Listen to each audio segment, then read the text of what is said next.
On my birthday, I paid for dinner, gifts, and a private venue. They ditched me for bowling. So I cut their bill and watched them beg me. My name's David, and I'm 29 years old. This story takes place just a few months ago, but honestly, it still feels like it happened yesterday. I guess when a betrayal cuts deep enough, the timeline doesn't really matter. It just leaves a mark you can't shake. Growing up, I was always the responsible one. You know the type. The kid who made sure everyone's birthday gifts were bought, who double-checked family trip itineraries, who quietly covered the check when someone forgot their wallet. Maybe it was because I was the oldest. Maybe it was just baked into me. Either way, somewhere along the line it became expected. I guess I didn't mind, not at first. I liked seeing my family happy. I liked feeling useful. It wasn't until later that I realized being the responsible one in my family didn't mean being appreciated. It meant being used. My birthday was coming up, my 29th. It wasn't exactly a milestone, but to me it still felt important. A small checkpoint before 30. It had been a brutally hard year, losing a job, clawing my way back with freelance gigs, helping my parents cover mortgage payments when Dad's hours got cut. Honestly, all I wanted was one night where I could just be David. Not the emergency fund, not the fixer, not the guy solving everyone else's mess. Just me. So, I decided to plan something nice. Nothing extravagant, nothing crazy. I booked a cozy private room at this restaurant I loved, a little Italian place tucked away from the main strip. I paid the deposit myself, picked a preset menu so no one had to stress about prices, and even went the extra mile. I ordered small, personalized gifts for everyone. Little things based on inside jokes and shared memories. A custom bowling pin keychain for my brother Matt, because of all the nights we spent at the lanes growing up. A delicate charm bracelet for my mom, mirroring one she'd lost years ago. A vintage vinyl for my dad, one he used to play on Sundays. I wanted it to feel like a thank you as much as a celebration. I sent out the invites a month in advance, group text, calendar reminders. I even followed up the week before, just to make sure everyone had the address and time locked down. Everyone responded with thumbs ups, hearts, even a few can't wait messages. I should have known better. I should have felt the cracks even then. The day came. I was nervous, sure, but excited too. I got to the restaurant early, helped the staff arrange the gifts at each seat, triple-checked everything. The manager even commented on how thoughtful the setup was. "Your family's lucky," she said with a warm smile. I just laughed and shrugged, feeling that old familiar hope flutter in my chest. Maybe this time it would be different. Maybe this time they'd really show up. 7 o'clock came. I checked my phone, no new texts, no missed calls. I told myself they were just running late. It's a family tradition after all, late to everything. 7:30, still nothing. I laughed it off with the server saying something about traffic. 8 o'clock, the pit in my stomach started to grow. I stared at the empty chairs, at the gifts sitting like accusations in front of spotless plates. At 8:15, the manager approached, awkwardly clearing her throat. "Sir, do you want to order now? We'll need to start wrapping up the kitchen soon." I nodded numbly, thanking her, trying not to let the heat creeping up my face turn into full-blown humiliation. I packed up the gifts quietly, left a generous tip for the trouble, and walked out into the cool night air with a hollow feeling in my chest. I sat in my car for a long time, just staring at the steering wheel. I didn't cry. I didn't scream. I just sat there, frozen, until my phone buzzed in my lap. For one heart-stopping second, I thought maybe it was them. Some massive apology, some explanation, some car accident or miscommunication. No, it was worse.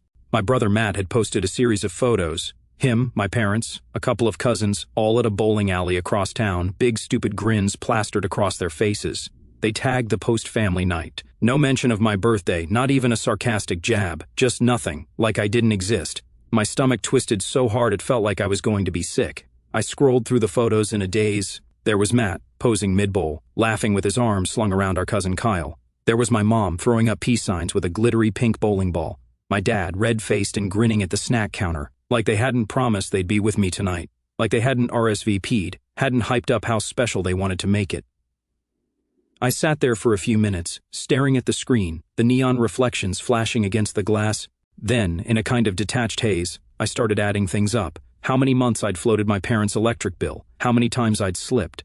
Matt Cash when he came crying about a rough month. How often I'd driven halfway across town to help someone move, fix a fence, dog sit last minute. How easy it had been for them to push me aside when I wasn't useful. I didn't scream. I didn't slam the steering wheel. I didn't call or text some emotional essay demanding answers. No, I just opened my banking app. I moved a few things around, paused a few payments, canceled a few auto transfers. Once everything was neat and tidy and final, I opened our family group chat. I stared at the blinking cursor for a long time. Then I typed, simple and cold, good luck covering your bills without me. I hit send, watched the little delivered check marks pop up one by one, and then I locked my phone and drove home without another thought. The next morning, the first few texts rolled in, jokes mostly. My brother sent laughing emojis. My mom asked if I was still sulking about a little misunderstanding. Dad sent a photo of a bowling trophy he'd won, captioned winner's circle, like nothing was wrong. By noon, the tone had changed. David, can we talk? Seriously, can you fix the transfer? It's just a glitch, right? Hey, mom's freaking out, please call. Dude, the mortgage bounced. What the heck, David? Come on, don't be like this. The messages kept piling up, begging, pleading, apologies that sounded more desperate than genuine. My phone buzzed non-stop, vibrating off the kitchen counter like it was possessed. I didn't answer. I didn't even open the messages after a certain point. I just sat back, sipping coffee, staring out the window at the first flakes of an early snowfall, feeling empty. Not victorious, not smug, just tired. So tired. Somewhere deep in my chest, a quiet voice whispered, maybe it's finally time to stop setting myself on fire to keep people warm. But that wasn't the end of it, not even close. The thing about pulling the plug on people who see you as a walking safety net is they don't just panic, they scramble, they start making mistakes. And in my family's case, they made some pretty spectacular ones. The next morning, around 9 o'clock, I got a call from my mom's number. I didn't answer. 10 seconds later, my dad's number popped up. Decline, then Matt's, then Kyle's, then my aunt's. It was like a machine gun of desperate attempts to get through. For the first time in my life, I didn't feel guilty about ignoring them. I felt free. Every buzz of my phone was just more proof that they were finally feeling a fraction of the abandonment they'd made me sit with the night before. By noon, the group chat had exploded, screenshots of bank statements, overdraft fees, mortgage company emails. My dad's car loan payment bounced. My mom's utilities were flagged for disconnection. Matt had apparently tried to buy something at Best Buy that morning and got embarrassed at the counter when his card was declined. It was like watching dominoes fall, one after the other. At 2 o'clock in the afternoon, I got a text from my mother that, if I hadn't been so numb, might have made me laugh. David, enough is enough. Stop being childish. Family forgives. Fix this. Family forgives, right? Unless it's my birthday, apparently. Then family goes bowling without a second thought. I didn't reply. I just muted the thread. The thing is, they didn't know the half of it yet. Over the years, out of sheer practicality and, stupidity, I had slowly wound myself into all of their financial lives. I was the secondary contact on my parents' mortgage because my credit score was better. I was the emergency co-signer for Matt's car loan because he was getting back on his feet after that failed business venture. I had set up direct debits for little things, mom's phone bill, dad's gym membership, even the streaming services they loved because they kept forgetting and getting late fees. They didn't realize that most of those auto payments came from my account. They were like people living in a house with invisible scaffolding. They never noticed it until it was gone. The next morning, the emails started, not from my family, from the companies. Notice of cancellation, delinquent account warning, immediate attention required. I sat there drinking my coffee, deleting each one as it came in. By the third day, the voicemail shifted tone entirely. No more jokes, no more passive-aggressive family-first guilt trips. Now it was frantic. David, please, just call me back. We didn't mean to hurt you, son. Your mother is in tears. She hasn't slept. Can't you forgive us? We're family. Bro, listen. We messed up, okay? Don't do this. You know they'll take the house if the payments don't go through. Please, man, please. For the first time in my life, I realized something huge. Something I think I had been avoiding for a long time. They didn't love me. They loved the things I did for them. The security I brought. The way I could clean up messes they didn't even bother pretending to fix themselves. I wasn't a son or a brother or a cousin. I was a safety net. And now they were free-falling. By the end of that first week, my aunt, who had always played the peacemaker role, texted me directly. A long, rambling message about how holding grudges isn't healthy and real family sticks together during hard times. She ended it with, "You're punishing everyone for one little misunderstanding. It's time to grow up, David. One little misunderstanding, right? Because setting up an entire birthday dinner, paying for everything, getting excited like a fool, and then sitting alone for hours while your family laughs and bowls and forgets you even exist, that's just a tiny little hick adjustment for clarity and flow." At that point, something inside me, something old and raw and heavy, snapped into place, like a final puzzle piece. I realized there was no apology coming, not a real one anyway. Just excuses, just manipulations, just more demands disguised as healing or family values.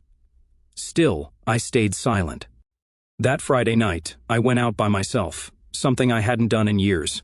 I wandered into a bookstore, bought myself a new novel, grabbed a latte from a quiet cafe, and sat on a bench downtown, reading under the streetlights. It wasn't glamorous, it wasn't loud, but it was peaceful. For once, I wasn't checking my phone every 5 minutes. I wasn't wondering who needed me or what bill needed paying. I was just me. Meanwhile, back at my parents' house, the panic was reaching a boiling point. Apparently, the mortgage company had called them directly, demanding payment on the past due balance. Dad had tried to bluff his way through it, but when they ran the numbers and saw the auto debits had stopped, they weren't sympathetic. Matt's car was officially flagged for repossession. Mom's utilities were scheduled to shut off Monday morning if no payment was received. And the worst part?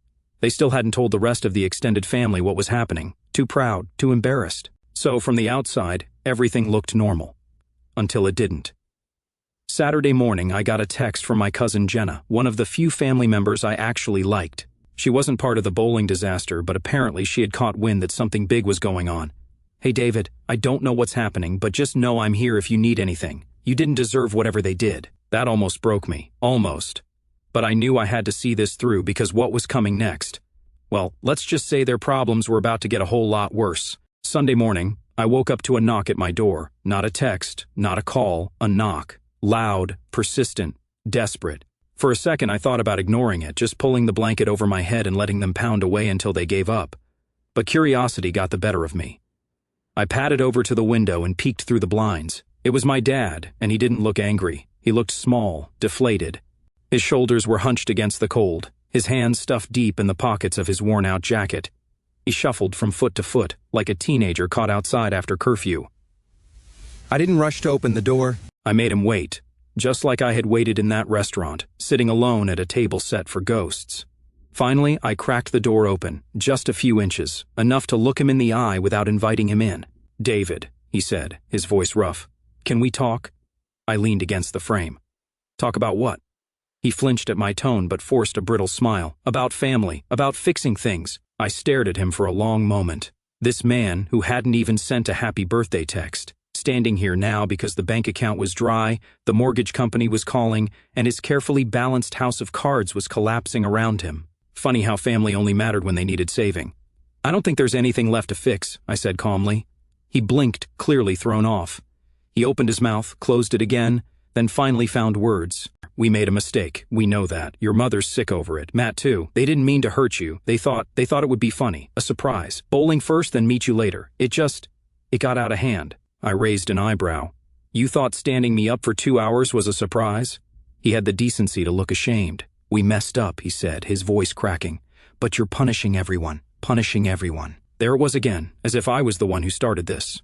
I thought about slamming the door in his face, but a different idea struck me, a colder one. "All right," I said slowly. "You want to talk about fixing things?" "Fine." His eyes lit up with cautious hope. "First," I said, "admit it. Right now. You used me. All of you." He stiffened. "David, come on." "No," I cut him off sharply. "Say it out loud. No spin, no guilt trips. Just the truth." He hesitated, shifting uncomfortably. I waited.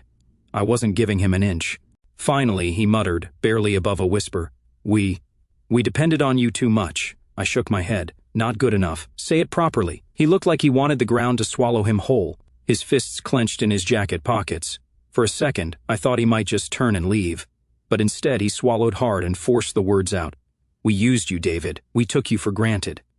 I nodded, almost clinically. "Good. Step 1 done." He sagged with relief. "So you'll help?"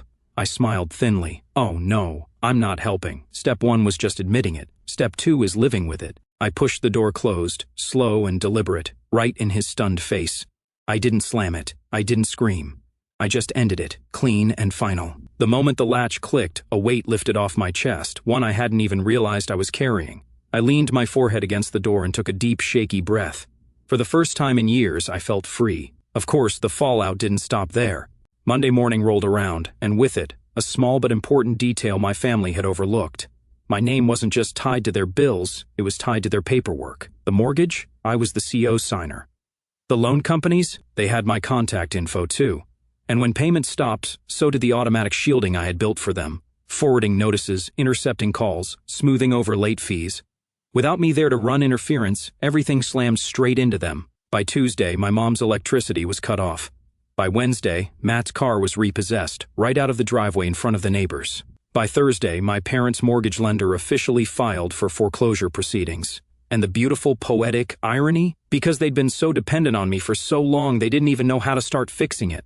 They had no idea how to set up payment plans, how to negotiate extensions, how to file hardship applications. All the things I used to quietly handle in the background while they pretended it was magic. I watched it all unfold from a distance, Jenna keeping me updated with whispered phone calls, and felt nothing. No guilt, no second thoughts, just a quiet, steady sense of justice. They could have chosen differently. They could have treated me like family instead of a safety net with a heartbeat. They made their bed, now they could lie in it. Friday evening, I got one last voicemail from Matt. This time, his voice was ragged, desperate. "David, please, man. They're talking about selling the house. Mom's sick. Dad's drinking again. We're falling apart. You've made your point, okay? We're sorry. Just call me back, please. I'll do anything. Anything."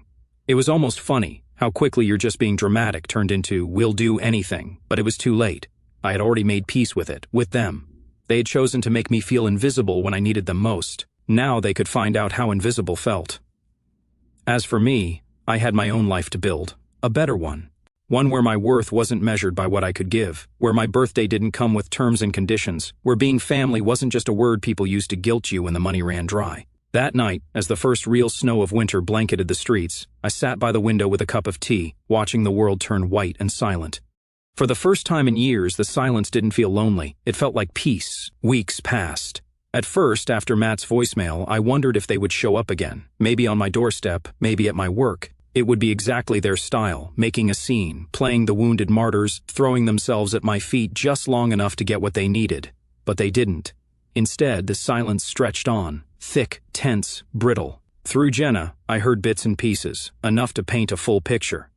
Without my financial scaffolding, the house slipped faster than they could react.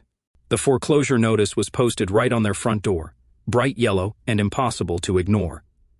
Neighbors started whispering, church friends stopped visiting, even some of the extended family, the ones who had always nodded along while my parents bragged about how close-knit we were, started pulling away once they realized the cracks were showing. And there were cracks everywhere. Mom's utilities had been restored temporarily. She'd scraped together enough with some emergency funds she begged from relatives, but it wasn't enough.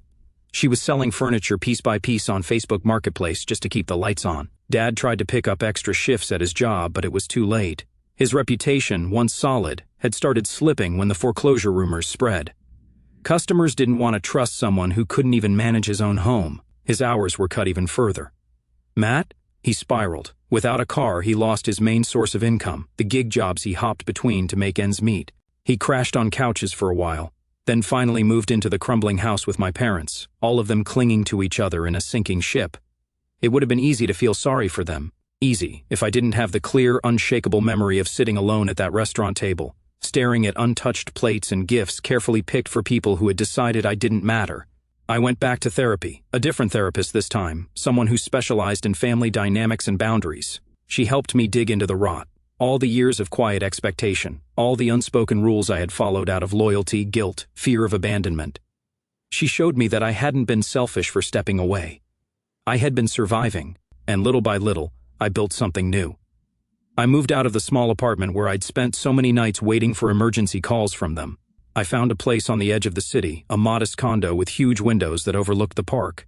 I started saying no without apology, to extra shifts I didn't want, to friends who only called when they needed something, to old habits that kept me small. My birthday came and went quietly the next year. No grand party, no elaborate dinner. I spent it hiking through the woods with Jenna, one of the few people who had stood by me without conditions, and a few new friends I had made through a local book club. At the top of a ridge, looking out over a wide expanse of trees touched gold by the setting sun, Jenna handed me a small gift, a simple notebook with a leather cover. On the first page she had written, "You deserved better. You still do. Here's to writing your own story from now on." I laughed. I cried a little too, but it wasn't the kind of crying that leaves you hollow. It was cleansing, like rain after a drought.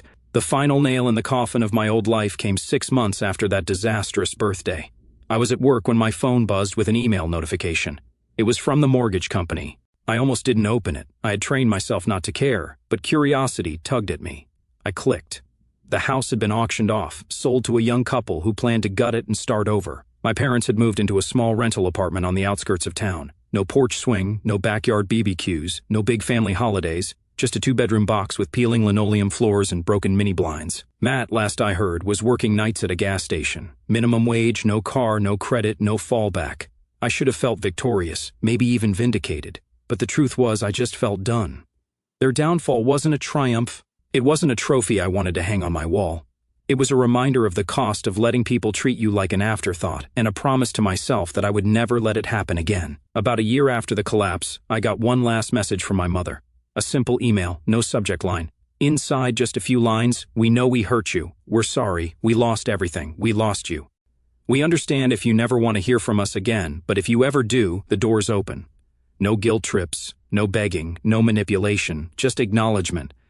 It should have felt satisfying. It didn't. I didn't reply, not out of hatred, not out of spite, but because the chapter was closed. Some things, once broken, don't go back together the same way. Some bridges, once burned, aren't meant to be rebuilt. And sometimes moving forward means accepting that the apology you needed years ago, the love you deserved all along, may never come the way you dreamed, but that's okay. Because you find new dreams, new family, the kind you build from scratch, not the kind you're born into. New places where you're wanted for who you are, not for what you can give. New birthdays that are quiet but genuine. New peace that doesn't ask you to pay for it with pieces of yourself. Today, when I think about that empty restaurant table, it doesn't sting the way it used to. It feels like a crossroads, a place where I sat alone, yes, but also where I chose myself for the first time in my life. And honestly, that's a pretty amazing thing to celebrate, not just on my birthday, but every single day.